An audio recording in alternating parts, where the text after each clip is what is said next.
Diplomacy में तो PM Modi ने धूम मचाई है। बड़ी बड़ी डील, विदेशी धरती पर भारत की ब्रांडिंग, सब कुछ चल रहा है। आज ऑस्ट्रेलिया पहुंचे तो वहां मोदी मोदी हो। मेलबर्न ने अपने मार्वल स्टेडियम में प्रधानमंत्री मोदी का मार्वलस शो देखा। पीएम मोदी के शब्दों में, मेलबर्न मीट्स मोदी कार्यक्रम हाउसफुल रहा, ब्लॉकबस्टर रहा। ऑस्ट्रेलिया के साथ क्या आप लोग जो है नई डील करने जा रहे हैं?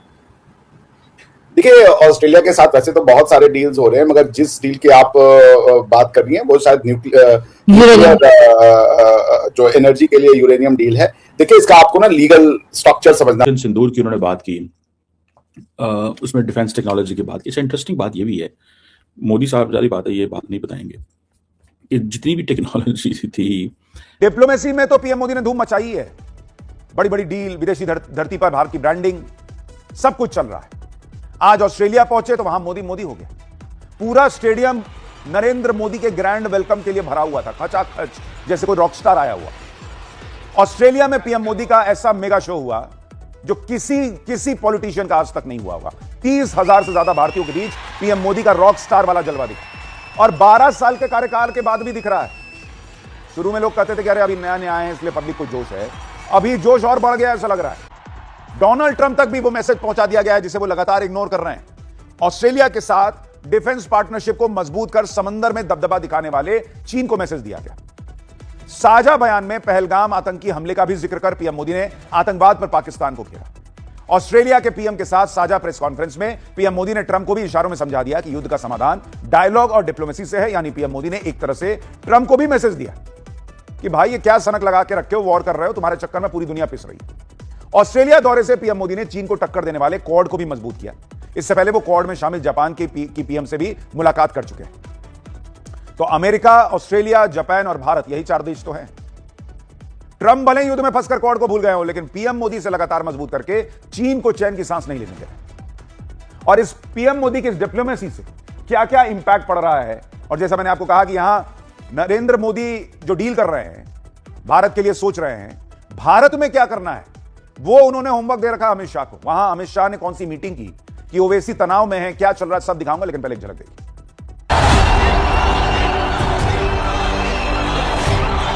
ये वो भारत है जो कहता है grow more, achieve more. Operation Sindoor के दौरान डेमो तो देख ही लिया होगा। क्रिकेट भारत और ऑस्ट्रेलिया के रिश्तों की अपनी डिप्लोमेटिक लैंग्वेज। एक घुसपैठिए को चुन चुन कर देश के बाहर।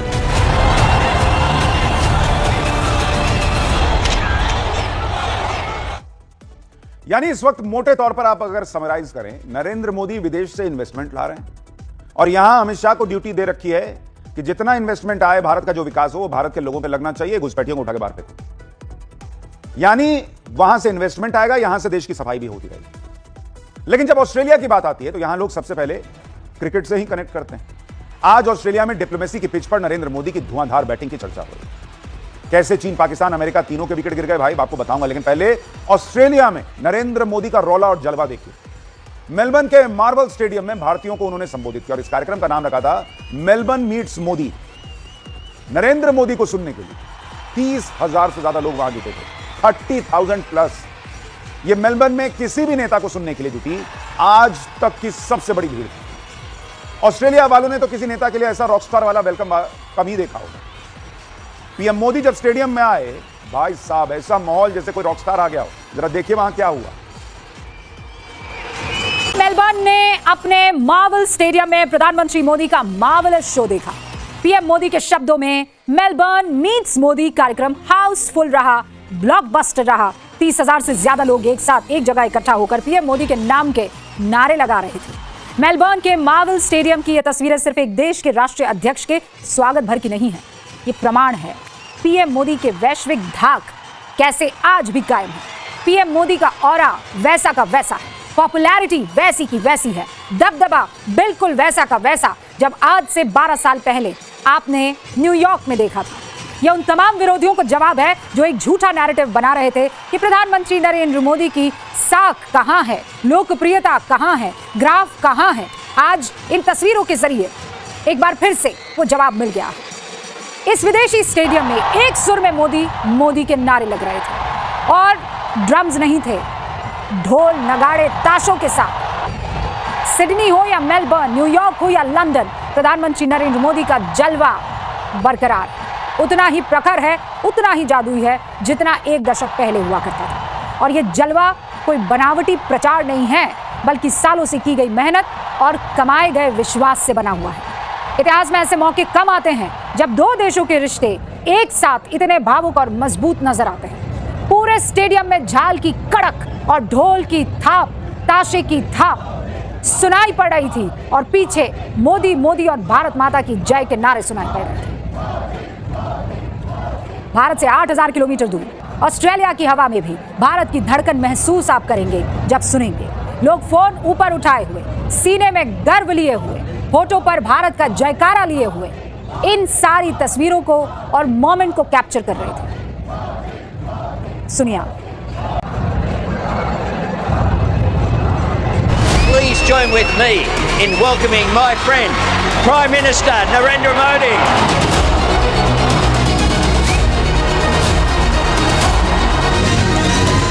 Prime Minister Modi, my friend, welcome to marvellous Melbourne. ये शो हाउसफुल है, ब्लॉकबस्टर है।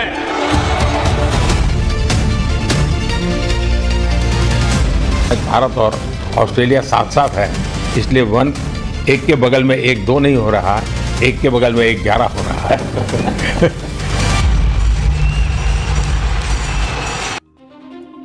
ये तस्वीर तो आपने देख ली। अब आपको बताती हूं कि ऑस्ट्रेलिया में पीएम मोदी ने क्या किया जिसकी वजह से भारत की डिप्लोमेटिक जीत के तौर पर आप इस खबर को देख सकते हैं। पीएम मोदी ने अपने ऑस्ट्रेलियाई दौरे में यूरेनियम को लेकर एक अहम समझौता किया है और ये छोटी बात नहीं है। ये समझौता भारत की एनर्जी सप्लाई के लिए बहुत जरूरी है क्योंकि इसी के तहत भारत ऑस्ट्रेलिया से यूरेनियम इंपोर्ट करेगा। ऑस्ट्रेलिया के पास दुनिया का करीब 1/3 लगभग 28% यूरेनियम का भंडार है। वो ना तो न्यूक्लियर पावर का इस्तेमाल करता है, ना ही हथियार बनाता है। ऑस्ट्रेलिया ये सारा यूरेनियम एक्सपोर्ट कर देता है। पीएम मोदी ने ऑस्ट्रेलिया में जो यूरेनियम डील की है उसे भारत की बहुत बड़ी कूटनीतिक जीत के तौर पर देखा जा रहा है। डॉक्टर साहब, क्या ऑस्ट्रेलिया के साथ क्या आप लोग जो है नई डील करने जा रहे हैं? देखिए, ऑस्ट्रेलिया के साथ वैसे तो बहुत सारे डील्स हो रहे हैं, मगर जिस डील की आप बात कर रही हैं वो शायद न्यूक्लियर जो एनर्जी के लिए यूरेनियम डील है। देखिए, इसका आपको ना लीगल स्ट्रक्चर समझना पड़ेगा, why this deal is very significant. पहली बात कि ये डील एक स्टेप फॉरवर्ड है जो 2014-15 में एक न्यूक्लियर अरेंजमेंट या न्यूक्लियर डील साइन हुआ था बिटवीन इंडिया एंड जिसे कह लीजिए वो ऑस्ट्रेलिया, ठीक है ना। उसका नाम, अगर मैं एक मिनट, उसका नाम था Australia India civil nuclear cooperation agreement, जो 2014 में हुआ था। अच्छा, आप ये क्यों इंपॉर्टेंट है इसको समझ लीजिए। इंडिया एनपीटी का सिग्नेटरी नहीं है, this makes it extremely important. NPT यानी नॉन प्रोलिफरेशन ट्रीटी इंडिया ने नहीं साइन किया है, और एनपीटी के जो स्टेट है उन्होंने एक वॉलंटरी ग्रुप बना रखा है जिसको एनएसजी कहते हैं, न्यूक्लियर सप्लायर्स ग्रुप। तो जो कंट्रीज एनपीटी में नहीं है उनके बाहर ये न्यूक्लियर टेक्नोलॉजी या न्यूक्लियर जो भी गुड्स हैं, यूरेनियम है, ये चीजें ना पहुंच जाए, इसको कंट्रोल करने के लिए एनएसजी जो है वो एक वॉलंटरी ऑर्गेनाइजेशन की तरह काम करती है।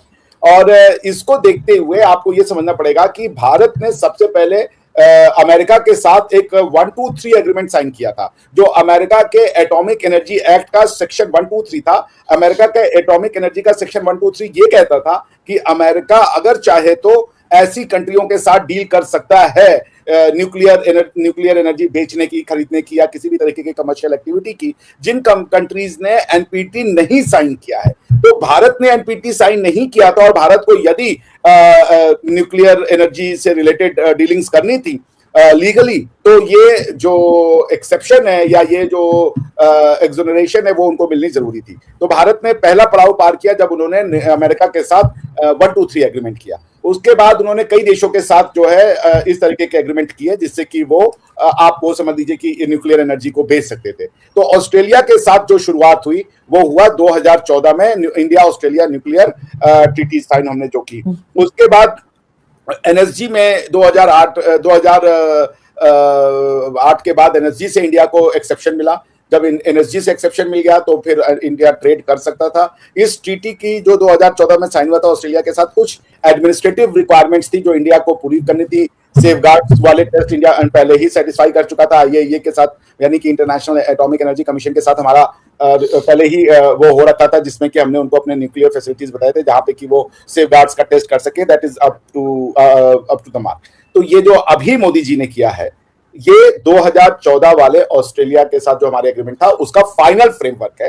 यानी अब रियल यूरेनियम ट्रांसफर शुरू हो जाएगा, क्योंकि जो भी एडमिनिस्ट्रेटिव और कमर्शियल हर्डल्स थे उनको मोदी जी ने सॉर्ट आउट कर दिया है। तो विद इन अ ईयर और टू आप देखेंगे कि न्यूक्लियर ये यूरेनियम हमारे आना शुरू हो जाएगा। Australia has supported India's 100 giga watt की जो इलेक्ट्रिक कैपेसिटी है उसको, और ये कैपेसिटी हमारे लिए, अगर ये यूरेनियम आता है हमारे लिए बहुत जरूरी हो जाएगा, क्योंकि आप देख रही हैं फॉसिल फ्यूल पे डिपेंडेंस कितना खतरनाक हो सकता है, खासकर जो अभी हालत चल रही है वेस्ट एशिया में।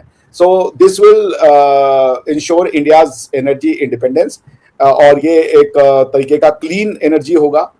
इसको देखते हुए ये बहुत माइलस्टोन है जो भारत में प्रधानमंत्री मोदी ने ये किया। सिंदूर की उन्होंने बात की, उसमें डिफेंस टेक्नोलॉजी की बात की। इंटरेस्टिंग बात ये भी है, मोदी साहब ज़्यादा बात है, ये बात नहीं बताएंगे कि जितनी भी टेक्नोलॉजी थी ऑपरेशन सिंदूर में वो सारी तो इम्पोर्टेड थी, जो पाकिस्तान को वो कह रहे थे चाइना से चीज़ें ली हैं, खुद किस से चीज़ें ली। S-400 कहाँ से थे जिसको पाकिस्तान ने तबाह किया था, वो रशियन है। अच्छा, राफेल किधर से लिए? फ्रांस से लिए, वो भी पाकिस्तान ने गिरा दिए। अच्छा, तो द क्वेश्चन इज, और जो ब्राह्मोस मिसाइल है वो भी joint production, that is not India sole production. तो द क्वेश्चन रिमेन्स कि इंडिया की सोल प्रोडक्शन तो कुछ भी नहीं थी, अगर है तो वो बताया जाए। ब्राह्मोस ज्वाइंट प्रोडक्शन है, राफेल खरीदा, S-400 खरीदा, इंडिया की फौज ने नहीं बनाया, इंडिजिनस कोई काम नहीं। तो ये चीजें जो है ना, दिस गिव्स अ मैसेज कि प्राइम मिनिस्टर मोदी जो है वो सारी बात है वो कर रहे हैं। अभी मैंने आपको बताया था कि ये बेसिकली जो डायस्पोरा है इंडिया का, वो ये जो हमारा डायस्पोरा है ना इंडिया पाकिस्तान का, it's looking for entertainment 24/7। A section of that is looking for entertainment. ठीक है ना जी, वो एंटरटेनमेंट देख रहा है और एंटरटेनमेंट ही चल रहा है, और उसको पता है इस चीज का कि जहां पे भी लोग आएंगे, चीजें आएंगी, हमें वहां पे जाना है एंड ऑल दैट। आज भी पाकिस्तान से अगर इमरान खान दुनिया में जाएं तो एंटरटेनमेंट आपको मिले, लोग इकट्ठे हो जाएंगे उसके लिए। ठीक है जी, और वो करेंगे काम मिलके, कहेंगे हाँ जी जबरदस्त पाकिस्तान जिंदाबाद, ये वो आगे पीछे। ठीक है ना जी। So the question remains here that the leadership in India वो समझते हैं कि हमें इसका फायदा उठाना चाहिए, ये जो मोदी साहब ने सारी सिचुएशन डेवलप की हुई है। अच्छा, आगे अगर आप देखें तो मैंने वहाँ पे देखा वो कह रहे हैं ग्रो मोर अचीव मोर। आप गोरे इतने इम्प्रेस थे कि उनकी हालत बता रही थी कि वो कितने इम्प्रेस है। और वो कह रहा है कि जी ऑस्ट्रेलियन इंडियन कम्युनिटी है जो हेल्प करती है, ऑस्ट्रेलियन इंडियन। अच्छा, इस बात में वैसे कोई शक नहीं है कि हमारे जो साउथ एशिया के लोग हैं दे हेल्प, ये एक है हेल्पिंग हैंड होते हैं, हम सारे ही होते हैं। और obviously Indians are not different from this कि कोशिश करते हैं कि यार जिधर हम जा रहे हैं, बहुत सारे लोग जारी बात है वो जान भी छुड़ाना चाहते हैं, बीच में से वो भी होते हैं, और बहुत सारे लोग जो होते हैं वो इस चीज़ में आते हैं कि यार हमें हर कीमत पे हेल्पिंग हैंड भी बनना है। अभी जैसे फॉर एग्जांपल अमेरिकन पीछे पड़ गए हैं, इसके जो है H-1B के पीछे पड़ गए, तो उसमें से जो लार्जली लोग 80% लोग जो हैं वो तो इंडियंस थे। तो वो भी एक ड्रार्क साइड भी है डायस्पोरा की, वो कितनी है किधर है वो बात को हम वो कर सकते हैं। तो the question remains, you know what I have to see and what I have to realise कि कहीं ना कहीं पे जो माइंडसेट है वो यही है इंडिया पाकिस्तान के अंदर कि वी हैव टू हेल्प। ये करते हैं लोग, इवन ये एक कल्चरल वो कनेक्शन है। बहरहाल अच्छा, मोदी साहब जब वो बात कर रहे थे, कैपेबिलिटीज़ बता रहे थे जी, ऑपरेशन सिंदूर ये कर देंगे, वो कर देंगे, डायस्पोरा को हम चिप्स भी बनाते हैं, हम शिप भी बनाते हैं, इन मैन्युफैक्चरिंग सिस्टम हम बना रहे हैं, बड़ा ज़बरदस्त है, और फिर हम जनाब ग्रीफ नहीं देखते, हम पासपोर्ट का कलर नहीं देखते, ठीक है ना जी। पीएम मोदी जी का ऑस्ट्रेलिया दौरा हुआ है, उसने ग्लोबल मार्केट में एक नई हलचल मचा दी। ऑस्ट्रेलिया ने सीधे सीधे इंडिया का इंफ्रास्ट्रक्चर में $500 मिलियन का इन्वेस्टमेंट अनाउंस किया है। ये कोई छोटा मोटा अनाउंसमेंट नहीं है, लगभग 4100 करोड़ बनते हैं इसके। और ये सिर्फ पैसे नहीं है, ये एक भरोसा है कि इंडिया की इकोनॉमी जिस तेजी से भाग रही है वहां इन्वेस्ट करना सेफ और प्रॉफिटेबल है। सबसे बड़ा गेम चेंजर जो मुझे वही लगता है वो है एनर्जी सिक्योरिटी। इंडिया का टारगेट है 2047 तक खुद को एनर्जी में फुल्ली कैपेबल बनाना। ऑस्ट्रेलिया के पास यूरेनियम का भंडार है और दोनों देशों ने मिलकर जो न्यूक्लियर डील और एनर्जी कोऑपरेशन को आगे बढ़ाया, वो आने वाले वक्त में इलेक्ट्रिसिटी और न्यूक्लियर पावर के लिए बहुत बड़ा स्टेप है। अब हम सिर्फ पुराने सोर्सेज पर डिपेंड नहीं रहेंगे, बल्कि क्लियर एनर्जी की तारीफ दोस्तों तरफ से बहुत तेजी से बढ़ेंगे। फिर बात आती है मेलबर्न में पीएम मोदी जी का रैली का। वहां पीएम मोदी जी ने जब अपने सिंदूर का जिक्र किया, क्राउड में एक अलग ही एनर्जी थी। उनका ये कहना कि डेमो तो देख लिया होगा, साफ इशारा था कि इंडिया की डिफेंस कैपेबिलिटी अब दुनिया के लिए एक मिसाल बन चुकी है। ये कोई नॉर्मल डायलॉग नहीं था, ये ग्लोबल स्टेज पर इंडिया की बढ़ती हुई क्षमता का एक प्रूफ था। इसके अलावा क्रिटिकल मिनरल्स का जो कोऑर्डिनेटर बन रहा है वो फ्यूचर की टेक के लिए बहुत ज्यादा जरूरी है, चाहे वो इलेक्ट्रिक कार हो या स्मार्टफोन्स। जब ऑस्ट्रेलिया का रॉ मटेरियल्स और इंडिया का मैन्युफैक्चरिंग मिलती है, तभी सही मायनों में दोस्तों हम चाइना जैसे देशों को कंपटीशन दे पाते हैं। ये सिर्फ दो देशों की दोस्ती नहीं, बल्कि एक नया पावर प्ले जो इंडो पैसिफिक रीजन में पूरी जियोपॉलिटिक्स को बदल कर रख देगा। सच मैं कहूँ तो दोस्तों ये पार्टनरशिप हमारे है और आपके फ्यूचर के लिए बहुत बड़ी बात है। आपको क्या लगता है कि इस बड़ी दोस्ती को हमें कितना फायदा होने वाला है?